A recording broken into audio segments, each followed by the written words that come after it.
Time to light the match for the Burning Truth with Casey Hendrickson.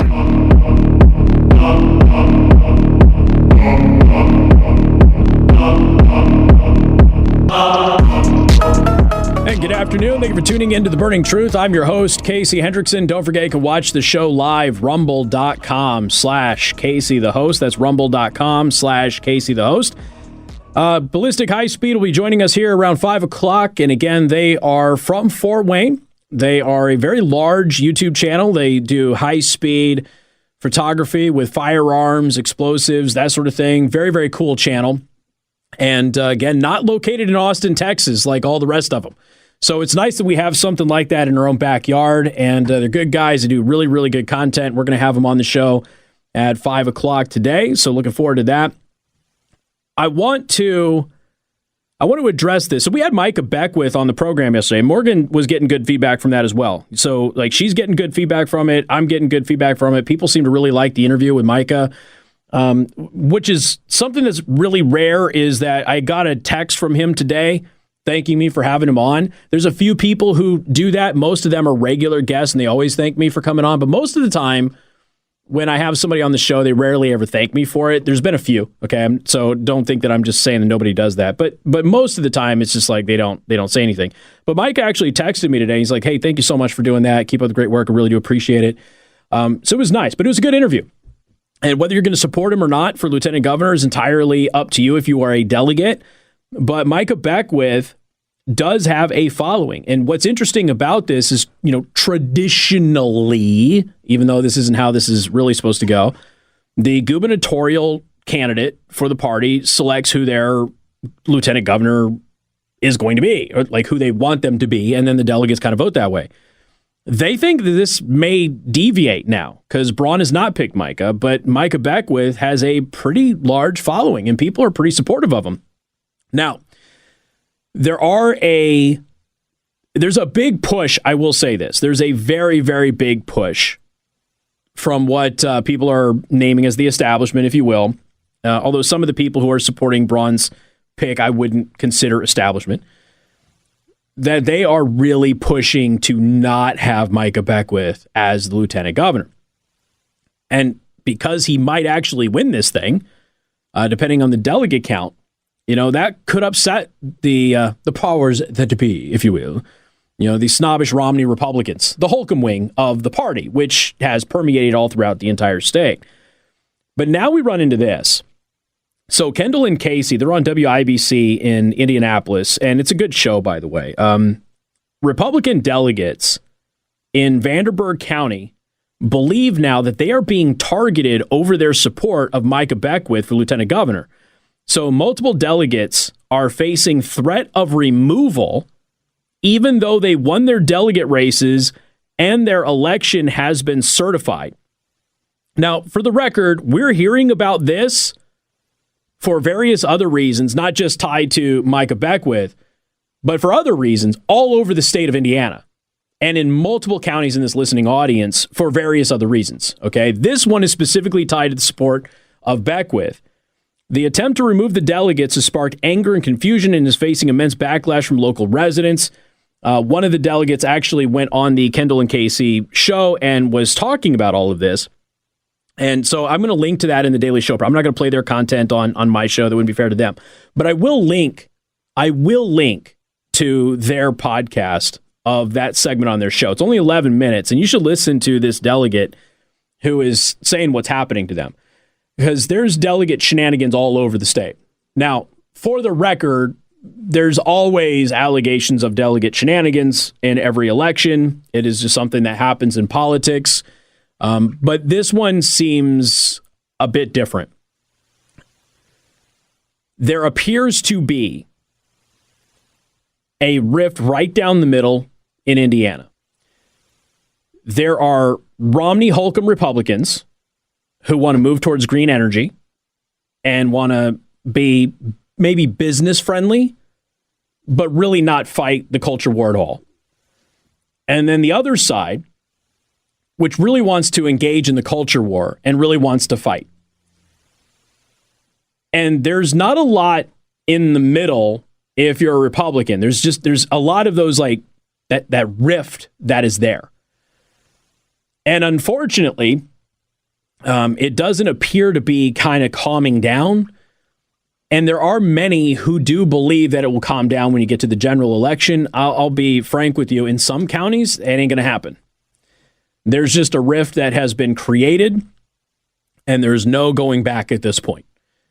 So whether or not those people who are a part of that rift can go along to get along for, we'll call it a common good, if you will, I don't know if that's going to happen in some places. It just depends on the county and who's running the county. But there's delegate shenanigans that are happening all over the state. But in Vanderburgh, like, the delegates are going public and saying, listen, we are being targeted very specifically because of our support of Micah Beckwith. And they are threatening to remove us as a delegate, even though we're already certified as a delegate. And, well, that's wrong. Plain and simple, that's wrong. And frankly, a lot of the angst that I'm seeing in several counties that's happening around the state with people who are messaging me, a lot of it could have been avoided if party officials had just obeyed the rules. But because party officials didn't obey the rules and decided they were going to pick sides, rifts formed up all over the place. I mean, we've seen it 5 counties at least that I can think of off the top of my head. So, again, what's going to happen with this? I don't know. I'm glad the delegates are speaking out because there's immense pressure to not speak out because, of course, if you speak out, you're helping the Democrats, and you can't help the Democrats. So just stay silent while we continue to, to try and hose you for the greater good. So we'll see ultimately what happens here. But the people in Vanderburgh County are speaking out and saying, listen, we're being targeted because of our support of Micah Beckwith for lieutenant governor, because that isn't Braun's pick. And because Braun is going to be the Republican nominee, and because of that, many people see Braun as the likely next governor of the state of Indiana. There is, without a doubt, within the party apparatus, there is a scramble to get in his good favor. So even if they like Micah Beckwith more, you're going to have a lot of people who are going to back Braun just because Braun is likely going to be the next governor, and therefore they want to be on his good side, which is a whole other thing that we could talk about, I guess, another day. And got more coming up. You're tuned in to The Burning Truth.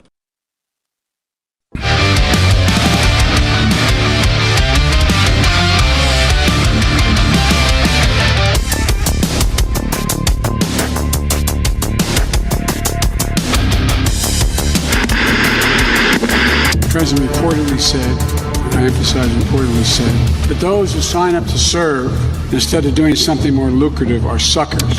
I want to address what is quite clearly fake news. The story in The Atlantic has been categorically debunked by eyewitnesses and contemporaneous documents. There is nobody that feels more strongly about our soldiers, our wounded warriors, our soldiers that died in war than I do.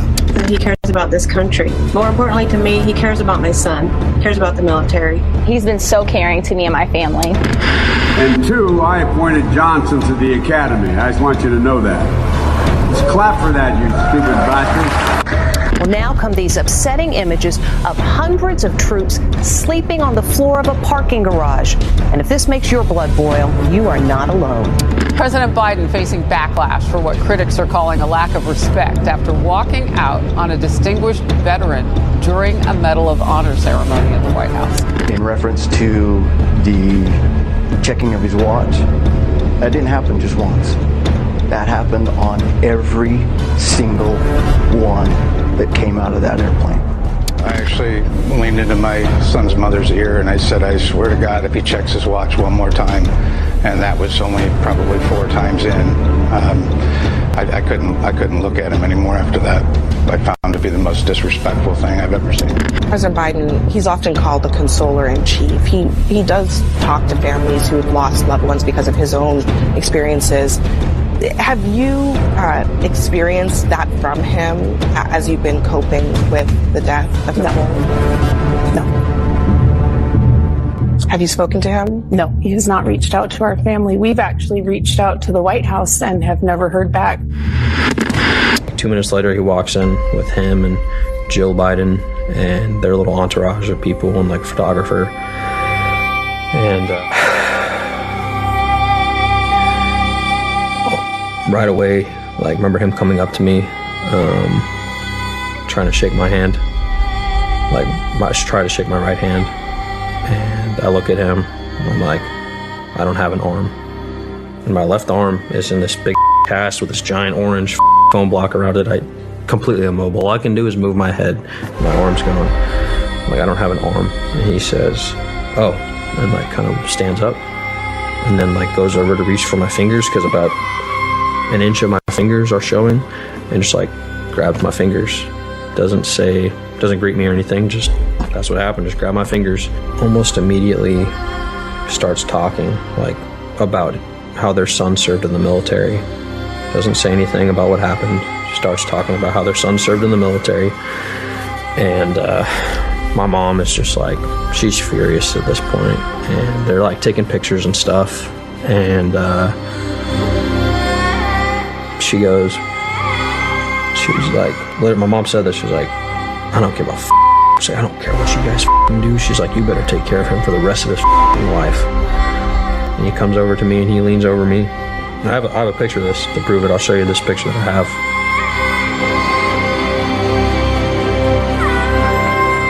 And he leans over me and he's like this close to my face. And he's like, what do you want? And I said, what do you want? I said, what? He said, what do you want? And I'm just like confused, and I just got blown up. I just fucking saw my friends die next to me. All right, so that is Trump's latest ad. That is Trump's latest ad. Good job, Morgan, in getting it. So we had like 3 minutes of that screened. Was that? No, just let it come back normal. It'll auto-populate on the dump thing. And it's one of those things where it's like, you know, if you know that there's bad language and they bleep most of it, the question is, will they miss one? So this is Trump's latest ad. He just released this. Now, this is in response to the fake news that Trump had called people who sacrificed their lives in service of this country as suckers and losers. Now, this was debunked years ago. This is a myth. It didn't happen. And when you continue to run into people who perpetuate this lie, like I did on June 6th, as everybody is talking about D-Day. Now, a friendly reminder that Donald Trump gave a speech 5 years ago at Normandy that even his most staunch critics said was an amazing speech. So Abdul Hakim Shabazz, who is an attorney, now this is according to his ex, of course he writes at indypolitics.org, attorney, credentialed journalist, I don't know what the hell that means, political writer, radio, TV commentator, comedian, teacher, and all-around super genius. Okay. Abdul, most of you know who Abdul Hakim Shabazz is. I wonder what real Donald Trump thinks of those who gave their lives on D-Day. Trump called war dead losers and suckers. Atlantic Report says, and then he links to a YouTube video. Now, he did this on June 6th. Keep in mind, he says he's a credentialed journalist. Still don't know what that means, by the way. Somebody's been in the media for 2 decades. Don't know what that means.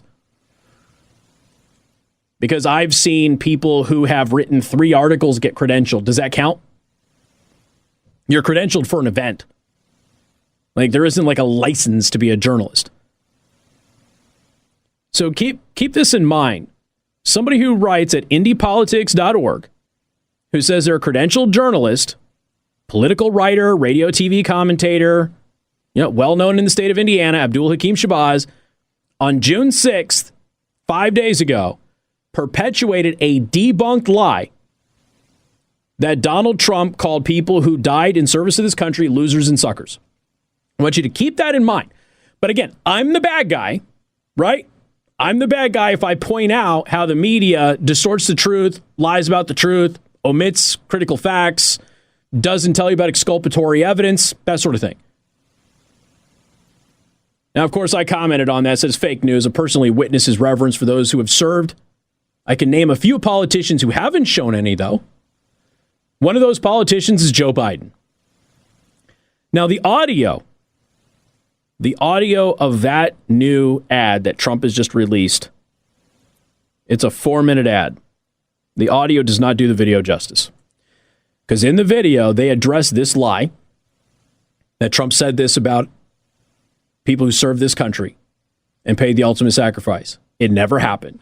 There were several people in that room when this allegedly happened. Keep in mind, the report came from somebody who wasn't in the room, and The Atlantic ran about it. The same newspaper who lied about me, lied about listeners of mine in previous publications. The Atlantic made it up, and the people who were in the room debunked it the day they wrote the article. Now, of course, you heard the press secretary at the time going out there and telling everybody, no, this is a fake story. It's not true. The truth is that Donald Trump is very popular with the military. That Donald Trump gets celebrated everywhere he goes. What happens to Joe Biden if he shows up anywhere? He gets booed and people start yelling things at him. Look, Donald Trump doesn't just get cheered and chanted for at a UFC event. He did at the Army-Navy game. Something that Joe Biden doesn't show up to, by the way. Now, that last interview was one of the people who got maimed in what happened in Kabul. When you are reminded about all of the times that Joe Biden has slighted veterans, Medal of Honor recipients, Gold Star families, etc., I do find it quite interesting that you have so many media outlets that will go out there and go, remember when Donald Trump got in that fight with that Gold Star dad? You mean the Gold Star dad who was constantly attacking him, and he did finally respond, which, by the way, was the wrong thing to do. But he responded to somebody who is consistently and relentlessly attacking him and saying things about him, and he responded. He shouldn't have. You let a Gold Star family vent. That's what you do. But Donald Trump responded, and the whole media went haywire over it. He doesn't respect Gold Star families, everything else. Donald Trump held events at the White House for Gold Star families, something that has never been duplicated by anybody, never been done before, not to the level he was doing it, at least. That last interview was with somebody whose body was maimed, lost his arms, an amputee, talking about the disgusting behavior of Joe Biden in his hospital room at Walter Reed. And we've got credentialed journalist Abdul Hakim Shabazz perpetuating a debunked lie that was debunked years ago. I wonder what value those so-called credentials have given to your ability to tell the truth, Abdul. And I wonder if you'll play that video or look at that video and write a post about that video, which shows Joe Biden checking his damn watch as bodies came home because of his ridiculous and stupid orders. Got more coming up. You're tuned into The Burning Truth.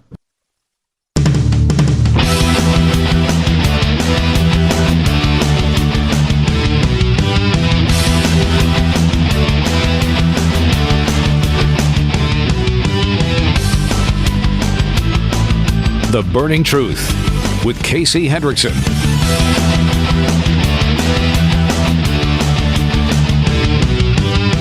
Hey, good afternoon. Thank you for tuning in to The Burning Truth. I'm your host, Casey Hendrickson. Don't forget to go to rbcarcompany.com. Again, RB Car Company is where you ought to be. So I went ahead and published the full video that I just played for you on the show on my X account. So if you go to x.com/Casey the host or at Casey the host on Twitter or whatever, you will get to it. But I encourage you to watch it, encourage you to share it, because that is a long debunked thing. This is a tactic of the left. you spread a conspiracy theory. When it gets debunked, you pack it up, you put it back on the shelf, you cycle to the next thing, and then eventually you will come back to it and pull it off of the shelf, and you'll recycle it as if it were a brand new conspiracy again. And they're hoping that you will forget that this was debunked, just like the Georgia election nonsense. They're hoping that you will forget that this was actually debunked, that he did not say the things he's accused of saying when he called Raffensperger.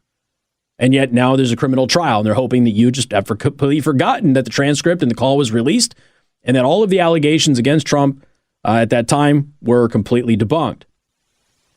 Friendly reminder that you can watch on Rumble. Go to rumble.com/Casey the host. Ballistic High Speed. Again, great YouTube channel. They're based out of Fort Wayne. They do gun videos and I mean, other stuff. Gun videos is really an oversimplification, but they do high-speed camera work with it and everything else. Really, really cool channel. And the fact that they're here in Fort Wayne instead of being in Austin, Texas, where it seems like every other gun tuber is it's pretty cool. So we're lucky to have these guys in our area. They'll be joining us at 5 o'clock. The pharmaceutical watchdog is being urged to investigate after celebrity doctors discuss the COVID vaccine in primetime television without disclosing payments of thousands of pounds from AstraZeneca. Same thing happened in the United States, by the way. But a lot of these doctors, these celebrity doctors that they were using over in the UK, they also filtered their way into the United States. And we started seeing a lot of the same faces over and over again. Of course, a lot of these, because they're celebrities, you start seeing them on TikTok and things like that, and they're in everybody's feed talking about how great AstraZeneca is. AstraZeneca, remember, has completely pulled their COVID vaccine off of the market. And they were forced to admit in a court of law just a month or so ago that all of the side effects that people were saying AstraZeneca was causing, it did in fact cause. In April of this year, AstraZeneca admitted for the first time in court documents that its COVID vaccine can, in a small percentage of cases, cause a rare and dangerous side effect. The following month, it emerged that Oxford's AstraZeneca COVID vaccine is being withdrawn worldwide. The revelations prompted a fresh round of debate about the vaccine, with celebrity doctors invited onto television shows to discuss the fallout. Dr. Ranj Singh, who's popular in the U.S. too, by the way, who regularly appears on the BBC as a talking head, was paid £22,500 by AstraZeneca in 2021, according to records from the Association of the British Pharmaceutical Industry, the ABPI. Last month, he led a discussion on the BBC breakfast show Morning Live about the safety of the AstraZeneca vaccine and the serious but rare complications associated with it. He failed to declare his payments from the pharmaceutical giant to either the BBC or to its viewers. And again, this crap happened here too. Why do you think I play the montage brought to you by Pfizer all the time on the show? That counts, folks. If you have a television program, okay, let's just say it's CBS Nightly News or whatever their dumb programming is. If that entire program is brought to you by Pfizer, are they going to tell you the truth about Pfizer? Probably not. The BBC spokesperson said that they were unaware of the payments ahead of the show, adding that, quote, the segment on the AstraZeneca COVID vaccine was balanced and covered reported risks and benefits. We became aware of Dr. Ranj's 2021 work for the manufacturer after this segment aired and have now addressed this within the show. No. Here, again, I know that they're talking about AstraZeneca, but I want to talk about Pfizer and Moderna like interchangeably here. If 100,000 people get the vaccine and, 100 of them get side effects, is the side effect still rare? Yeah, it is. However, if the typical standard is that if 10 people had gotten that side effect, the vaccine would have been pulled from the market, then wouldn't that be a problem? We just had a drug pulled from the market. I don't have it up in front of me, but I posted on social media. We just had a drug pulled from the market that had less serious side effects per dose than the Pfizer vaccine did, but they pulled it because it was unsafe. Now, again, that's the standard that you need to apply to it. The other stuff is a misdirection. If they're going to go out there and tell you, look, it's super rare for you to get these serious side effects. Yes, technically that is true. However, it is much more common than it would be for any other approved medicine or vaccine that were on the market, because at any other time they would have pulled it off of the market if it had the number of side effects per dose that we are seeing with these particular drugs. That's the issue. When you have a standard where you hit a threshold of people who have serious negative side effects and a drug is to be pulled from the market, and you allow Moderna and Pfizer, and in this case over in the European market, AstraZeneca, blow right by those usual standards and infect more people with these negative side effects, and you don't do anything about it, that becomes an issue. Dr. Nayat Arif, who became a familiar face on television during the pandemic, including on BBC Breakfast, was paid $10,000 by AstraZeneca in 2022. In April, she appeared on ITV's This Morning to discuss possible side effects of the AstraZeneca vaccine, such as blood clots, and reassured people that these are very, very rare. And a friendly reminder, it went from these don't exist, it's a conspiracy theory, to, oh yeah, it does happen, but it's rare. Dr. Philippa K. was paid $12,500 by AstraZeneca in 2020 and another $9,000 by the company in 2022. When you start looking at the way that this all played out, why do you think it was so powerful for Marjorie Taylor Greene to look at Dr. Fauci and go, hey, all of these people who work for you got royalties. Do you think it's appropriate that we have millions and millions and millions and millions of dollars in royalties being paid to government scientists who are supposed to be impartial and keep the American public safe? Why are they getting paid royalties by the same companies that they are tasked with keeping in line? And then she asked Dr. Fauci how much he got paid in royalties. And the answer to that, by the way, is a lot. Fauci got paid an awful lot in royalties. We've talked about it many times over the course of the COVID issue and even post. So just keep this in mind. You know, a lot of these folks, they were paid money to go peddle nonsense to you. If somebody's trying to sell you something or trying to sell you on something, yeah, just ask them. Let me see your portfolio. We got more coming up. You're tuned into The Burning Truth.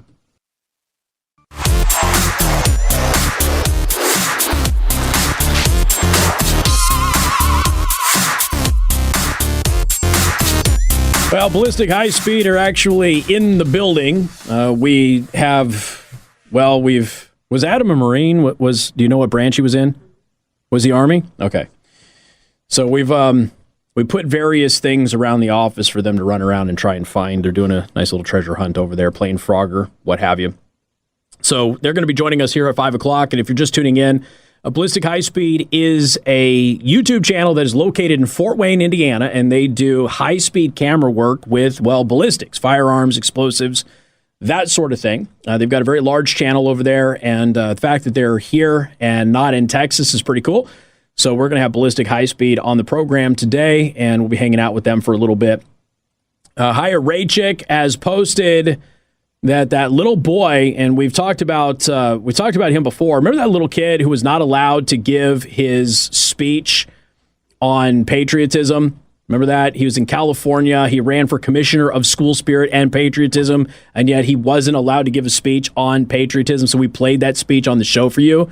Well, little Jimmy was just notified that he and his sister are not going to be allowed back at school next year.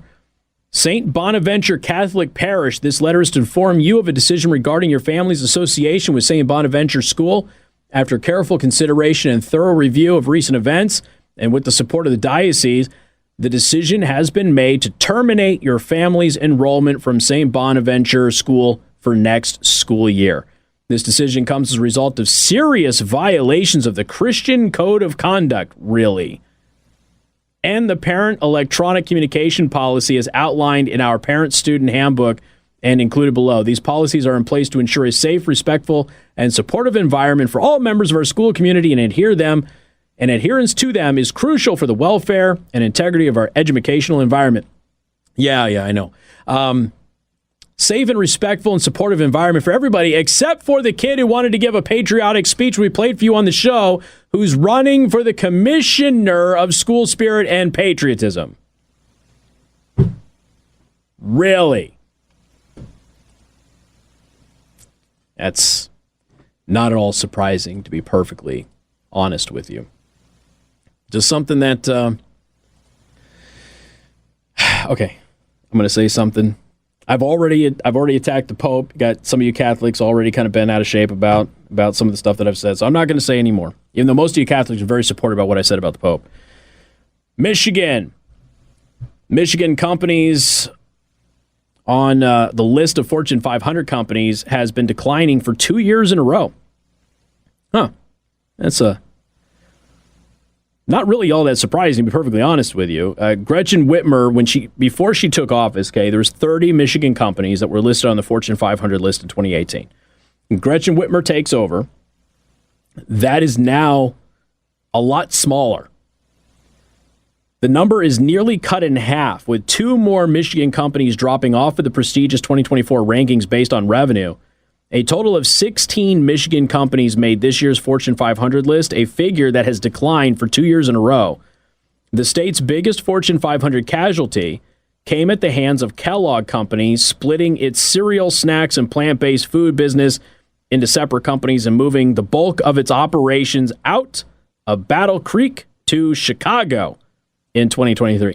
How embarrassing do you have to be as a state that you lose business to Chicago, where businesses are fleeing?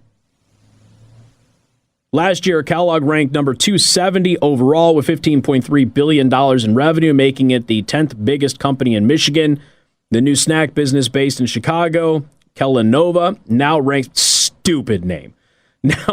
number 272, while its WK Kellogg Company cereal business remains in Battle Creek but did not make the list. Lansing-based Jackson Financial, which sells retail annuities, also dropped off of the list, going from number 282 with $14.6 billion in revenue in 2023 to number 859 with just $3.1 billion in revenue this year. Wow.